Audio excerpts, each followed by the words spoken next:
Welcome to Born to Praise TV channel. We are created to praise and worship God.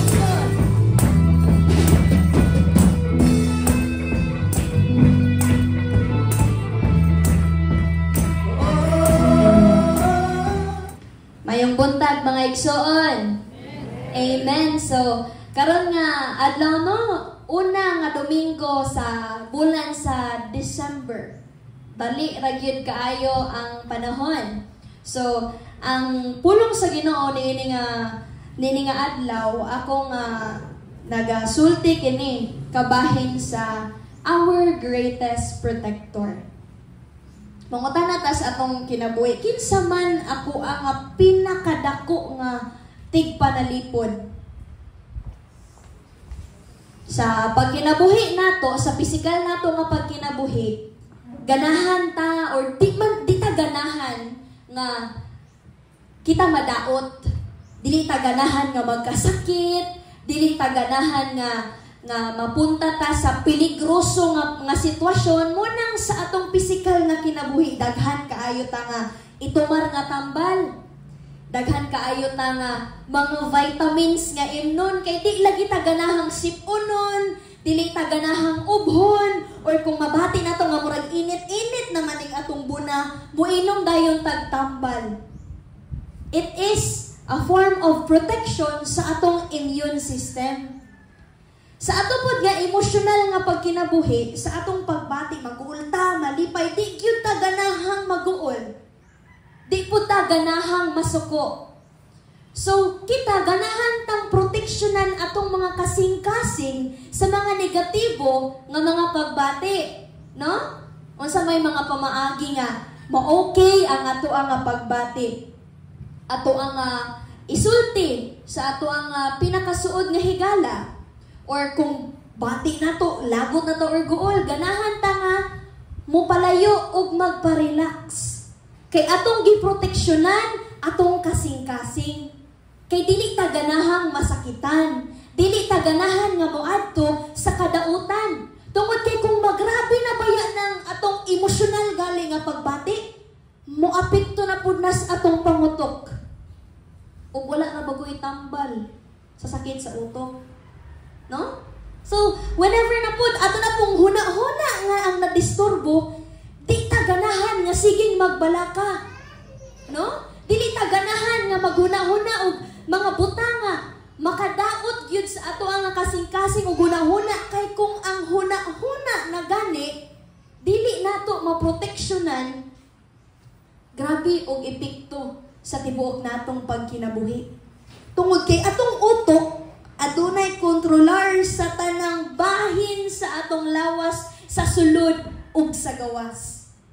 Munang ganahan ta nga protektahan atong hunahuna, ang uban ug mabati na nila nga mura og di nakatulog, dili na makahuna-huna og tarong, di na makafocus, muadto og therapy, magpa-tambag sa counselor, magpa-counsel, no? Daghan kaayo ta nga mga butang nga maprotektahan atong pisikal nga pagkinabuhi. Daghan kaayo nga pamaagi, daghan kayo nga remedyo sa mga balatian nga nabati nato sa atong lawas, sa sulod man o sa gawas. Sakto ba ko? Daghan kayo. Bisan pagani sa ato ang pagpuyo niining katilimban, dunay balaod nga nagprotektar sa ato ang rights. No? Nahinay mga balaod nga magprotektar nato nga kung kita man butang-butangan, pwede nato na madala sa kaso. Kung kita man unamay nakabuhat nato og dili maol, for example, nay nakapangawat nimo, pwede nato nang dalon dito sa prisuhan dito aron imong padangat ang imuha nga proteksyon alang sa imong kaugalingon. Even the law, even our government provided protection alang nato. No, daghan kaayo ta nga kanang alang maprotektuhan atong pisikal nga pagkinabuhi. Every day Kitang tanan ganahan gyud ta nga dili madala sa kadaot. Every day di ta ganahan nga gamay ra gali nga samad patambal na dayon. Sa labi na sa mga ginikanan no, mugi ni sila grabe kayo mo protektar sa mga anak. Kung mo protektar gamay ra gali kay muhilak ra gali na gamay ngano naman pud na. Kay ganahan ta protektahan atong mga anak sa eskwelahan. Nighilak gikan sa eskwelahan, giunsa man kas imong classmate. Wala po day na mo kuan imong teacher. No? Or magkasakit ragali ang anak, mabalaka na dayon og maayo ang ginikanan tungod kay ganahan ang usa ka ginikanan nga maprotektahan ang iyaha nga anak. Every one of us, tagsa-tagsa nato nanginahanglan og protection. Kitang tanan ganahan nga mahimo nga secure. Kitang tanan ganahan nga atong kinabuhi dili maadto sa kadaot. So niini nga kabuntagon ganahan ko nga i-share ang story ni Job. Very famous story, a story diin giunsa pagbarog sa usa ka magtotoo sa Dios taliwala sa kalisod. Halos kitang tanan nakadungog na nining istorya ang mga igsoon. Ato ang basahon ang Job chapter 1 verse 10. Ani nga istorya kabalo naman ta sa istorya niini nga ang atong kaaway nga si Satan miduol diha sa Ginoo ug nangutana si God asa man kagikan. There is a conversation between Satan and God na ay pakikistorya gikan nila nangutana ang Ginoo ni Satan dis aman kagikan. Di ana si Satan nagsuroy-suroy sa kalibutan. Di ni ana si Lord nakamatikod ka ba sa ako nga alagad nga si Job? Take note of the word nakamatikod. Kung magsulti ka ni tag nakamatikod, muna ibot pasubot nga nakabantay ba ka, nakakita ba ka sa tanan niyang gibuhat, nakadungog ba ka sa tanan niyang gisulti, nasayran ba nimo ang tanan niyang lihok sa kalibutan? Mo'y pangutana sa Ginoo. And Job answered, yana si Lord nga faithful kay na akong servant. Faithful, matinud-anon kay na nako. Ni ana po sa Satan, di ba siya mahimong matinud-anon nimo nga gihatag manimo tanan? Ni ana si Satan itubag pud siya nga di ba na matinud-anon nimo nga gihatag manimo tanan? Gipanalipdan mo siya o ang iyang panimalay apil ang tanan niyang kabtangan. Gipanalanginan mo ang tanan niyang gibuhat busa midaghan ang iyang kahayupan sa tibuok kayutaan. Nya na si Satan, so nakabantay gyud si Satan sa tanang paglihok nato when we are here on earth. Labaw sa tanan kitang mga anak sa Dios. Tanan nato nga gibuhat diri sa kalibutan, everything is observed by the devil. Tanan nimo nga gibuhat, kabalo siya tanan. Pero kita kabalo gali siya nga gipanalipdan. Take note of this word, gipanalipdan mo siya. Sa ato nga paghuna-huna ani, kung nadungog na nato ni nga istorya, atong huna-huna ani ni duol si Satan aron mga nananghid sa Ginoo nga sulayan si Job. Di ba?